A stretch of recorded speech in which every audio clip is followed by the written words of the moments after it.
Okay. So how many genders are there?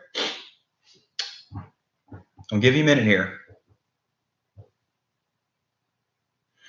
Okay. So for those of you who are questioning this crazy movement in our country right now, this ideological movement that's being funneled or fueled, not funneled, but fueled largely by the government, duh, it is quite obvious how many genders there are. There's only two, okay?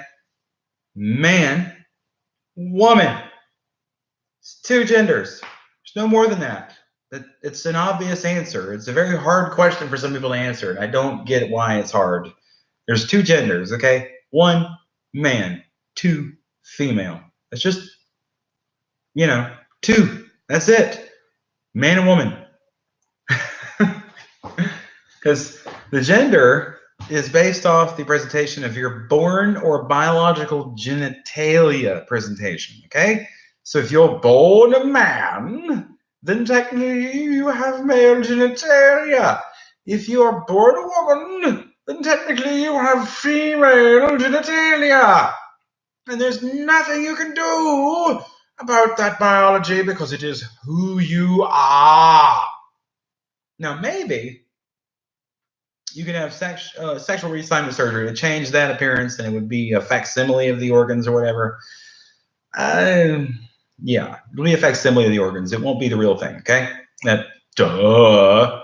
It won't be the real thing. I don't know why people can't grasp this concept. It's not a magic vagina that comes down and says, whoop, you have a wing wing, now you have a wang wang. And, oh, you have a wang wang, now you have a wing wing. It's kind of crazy. That is crazy.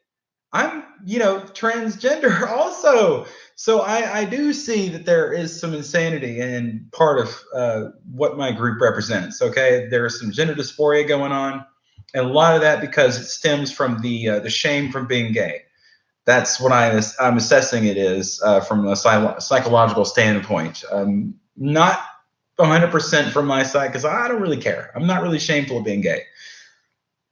Not ashamed of it. I mean, I used to hide it, but that's only because I didn't want to deal with society. Not because I was shameful of society or shameful of myself, but because I didn't care what people thought and I didn't want their opinions. I was just not interested in hearing what they had to say.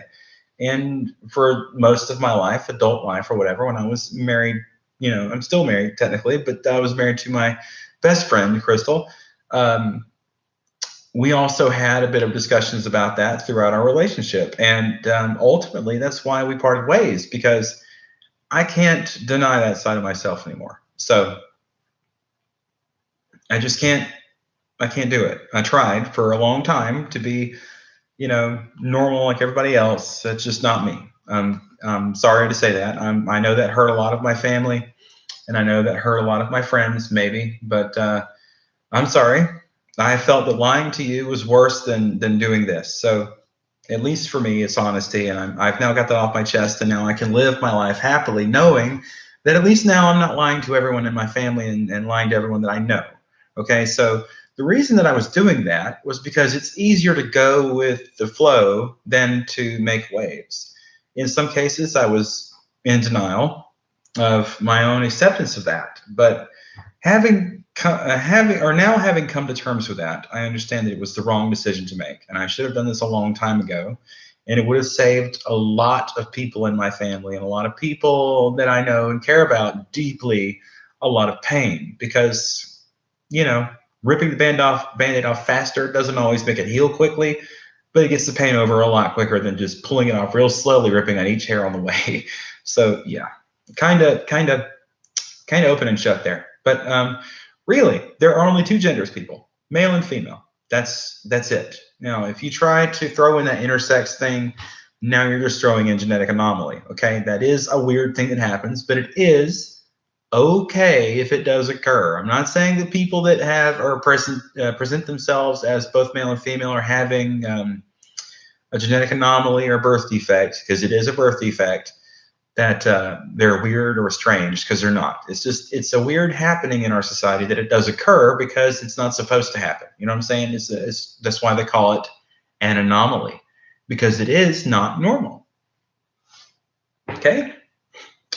And I think that the case of this occurring is quite normal in a sense for genetic deformity and diversity. So each mutation of the genetic codes, it goes along from family line to family line. From if you're not inbred, then you do have genetic diversity, which does lead to better genetic matching and can create a unique genetic strain or DNA strain to mix DNA code better and give you more intelligent offspring.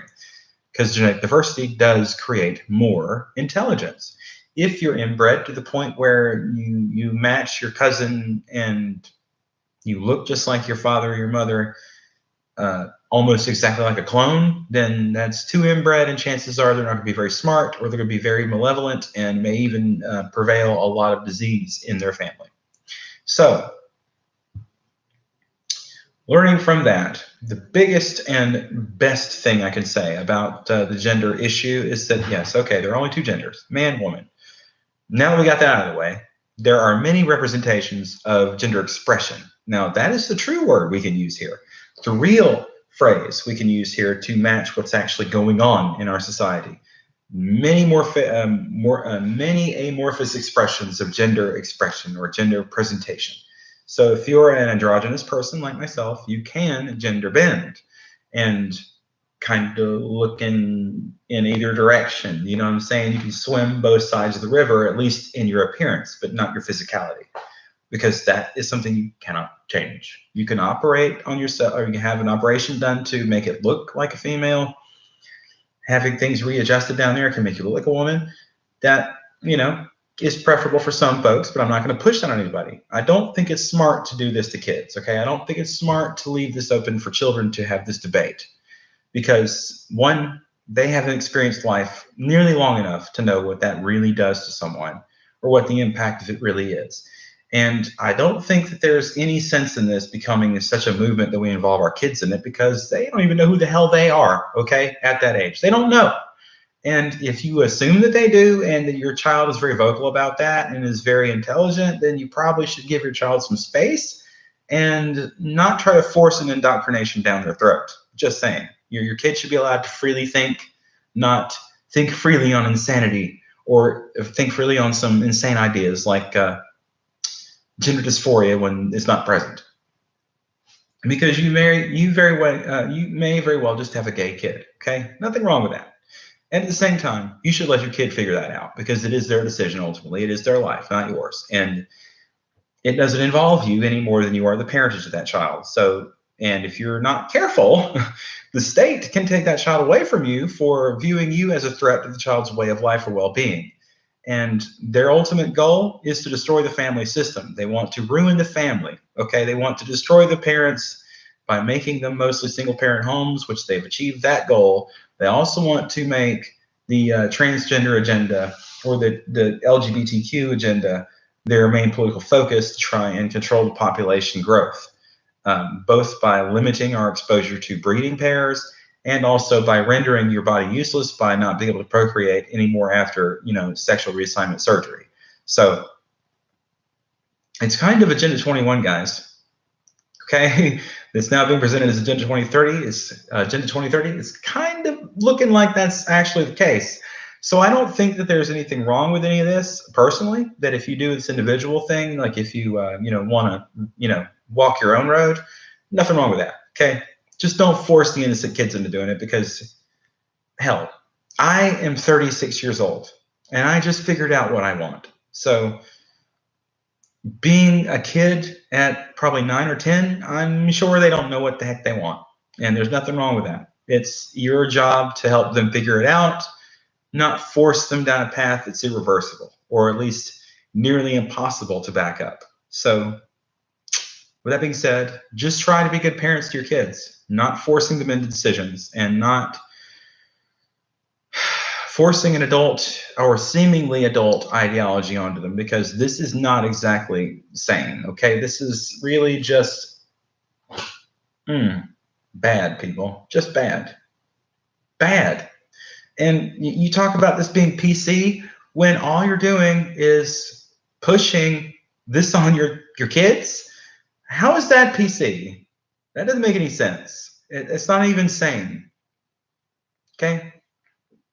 So, that being said, I hope you guys got some information from this and know that yes, there's only two genders, and this transgender movement is scaring the crap out of me because right now it's making my group of people or me seem like I'm a nut job, but that's just not the case. I might be a little frayed on the ends because society does that to people.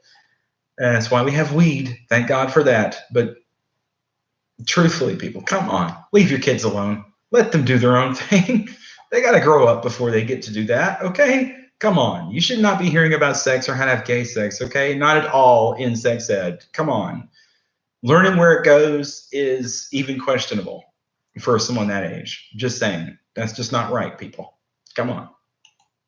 Come on. Wow.